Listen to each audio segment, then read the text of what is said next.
ಒಬ್ಬ police head constable Rashid Bajpe station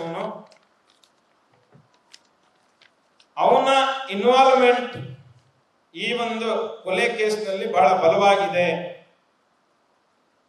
Suhas ಶೆಟ್ಟಿಯ ಸ್ನೇಹಿತರು ಇವಾಗ ಹೇಳ್ತಾ ಇದ್ದಾರೆ, ಅವನು ಅವಾಗವಾಗ ಹೇಳ್ತಾ ಇದ್ದ, ರಶೀದ್ ಎನ್ನುವಂತ ಹೆಡ್ ಕಾನ್ಸ್ಟೇಬಲ್ ಅವಾಗವಾಗ ಫೋನ್ ಮಾಡ್ತಾನೆ, ಬಹಳ ಹಿಂಸೆ ಕೊಡ್ತಾನೆ, ಕಳೆದ 1 ತಿಂಗಳಿಂದ ನಿರಂತರವಾಗಿ ಅದನ್ನ ಮಾಡ್ತಾ ಇದ್ದಾನೆ ಅನ್ನುವಂಥದ್ದನ್ನ ಸುಹಾಸ್ ಶೆಟ್ಟಿ ಅವನ ಸ್ನೇಹಿತರ ಜೊತೆ ಹೇಳ್ಕೊಂಡಿರುವಂತಹ ಒಂದು ಸುದ್ದಿ ಬೇರೆ ಬೇರೆ ಅವನ ಸ್ನೇಹಿತರು ಇವಾಗ ಹೇಳ್ತಾ ಇದ್ದಾರೆ. ತಾಯಿ ಕೂಡ ಅದನ್ನ ಹೇಳಿದೆ. ಅಂದ್ರೆ ಈಗಾಗಲೇ ಈ ಸುದ್ದಿ ಬಂದಿದೆ. ಅಂದ್ರೆ ಅದಕ್ಕೆ 3 ದಿವಸ ಮುಂಚೆ ಎಸಿಪಿನೋ ಯಾವುದೋ ಅಧಿಕಾರಿಯನ್ನ ಕರೆಸ್ಬಿಟ್ಟು ಅವರ ಹತ್ರ ಇದ್ದಂತ ಏನು ವೆಪನ್ಸ್ಗಳು, ಟೂಲ್ಸ್ಗಳೇನಿತ್ತು ಅದನ್ನೆಲ್ಲವನ್ನ ತೆಗಿಲಿಕ್ಕೆ ಆಗ್ರಹ ಮಾಡಿದ್ರು. ಇಲ್ಲಿದ್ರೆ ನಿಮ್ಮ ಮೇಲೆ ಕೇಸ್ ಹಾಕ್ತಿವಿ, ಇದ್ ಮಾಡ್ತೀವಿ ಅಂತ ಹೇಳಿ ಹೆದರಿಸಿದ್ರು.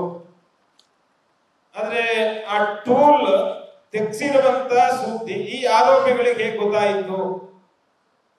ಆ ಕುಡುಪಿನ ಆ ಅಶ್ರಫ್ ಅನ್ನುವಂತ ಕೊಲೆ ಅದು 27ಕ್ಕಾಯ್ತು, ಇದು 1ನೇ ತಾರೀಕಿಗೆ ಆಯ್ತು. ಅದೇ ಸಂದರ್ಭದಲ್ಲಿ ಅವನ ಶಸ್ತ್ರಾಸ್ತ್ರಗಳನ್ನ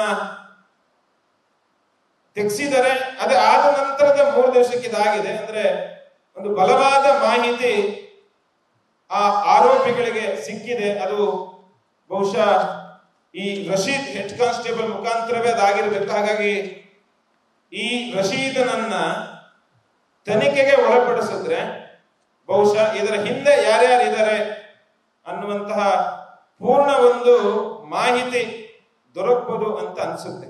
ಹಾಗಾಗಿ ಈ ಕೇಸ್ನಲ್ಲಿ ರಶೀದ್ ಅನ್ನುವಂತ ಹೆಡ್ ಕಾನ್ಸ್ಟೇಬಲ್ ಅನ್ನು ತನಿಖೆಗೆ ಒಳಪಡಿಸಬೇಕು ಅಂತ ಹೇಳಿ ನಾವು ಈ ಒಂದು ಪತ್ರಿಕಾಗೋಷ್ಠಿಯ ಮುಖಾಂತರ ಪೊಲೀಸ್ ಇಲಾಖೆಗೆ ಆಗ್ರಹ ಪಡಿಸಲಿಕ್ಕೆ ನಾವು ಇಚ್ಛೆ ಪಡ್ತೀವಿ.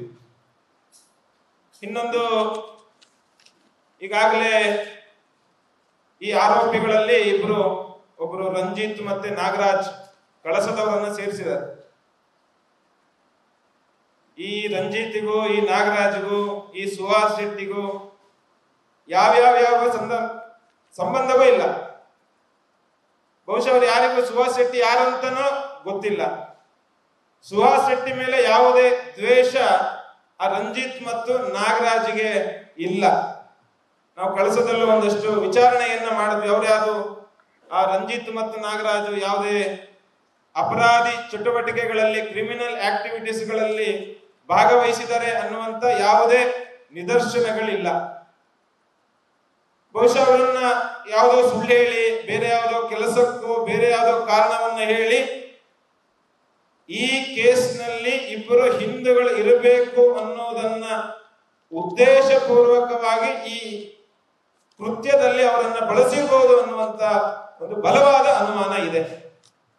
ಅಂದ್ರೆ ಒಂದು ತೋರಿಕೆಗೆ ಇದರಲ್ಲಿ ಹಿಂದೂಗಳು ಇದ್ದಾರೆ ಅಂದ್ರೆ ಯಾವ PFI ಹಿಂದೆ ಈ ರಾಜ್ಯದಲ್ಲಿ ಬೇರೆ ಬೇರೆ ಭಯೋತ್ಪಾದಕ ಕೃತ್ಯಗಳನ್ನ, ಟಾರ್ಗೆಟೆಡ್ ಕಿಲ್ಲಿಂಗ್ ಗಳನ್ನ, CAA ಸಂದರ್ಭದಲ್ಲಿ ಮಂಗಳೂರಿನಲ್ಲಿ ಏನು ಒಂದು ಸಾಮಾಜಿಕ ಅರಾಜಕತೆಯನ್ನ ಸೃಷ್ಟಿ ಮಾಡಿದ್ರು, ಆ ರೀತಿಯ ಘಟನೆಯನ್ನ ಬಳಸ್ಕೊಂಡು ನಮಗೆ ಇನ್ನೊಂದು ಮಾಹಿತಿ ಇದೆ. ಒಂದು PFI ಬ್ಯಾನ್ ಆದ್ಮೇಲೆ ಒಂದು ಇಂಟೆಲಿಜೆನ್ಸ್ ರಿಪೋರ್ಟ್ ಪ್ರಕಾರ ಅವರು ಇನ್ನು ಈ ರೀತಿಯ ಹತ್ಯೆಗಳನ್ನ ನೇರ ಮುಸಲ್ಮಾನರೇ ಮಾಡೋದಿಲ್ಲ, ಅವರು ಹಿಂದೂಗಳೊಟ್ಟಿಗೆ ಇದನ್ನ ಮಾಡಿಸ್ತಾರೆ, ಅದಕ್ಕೆ ಪೂರ್ತಿ ಫಂಡ್ ಅನ್ನ ಇವರು ಮಾಡ್ತಾರೆ ಅನ್ನುವಂತ ಒಂದು ಮಾಹಿತಿ ಇತ್ತು.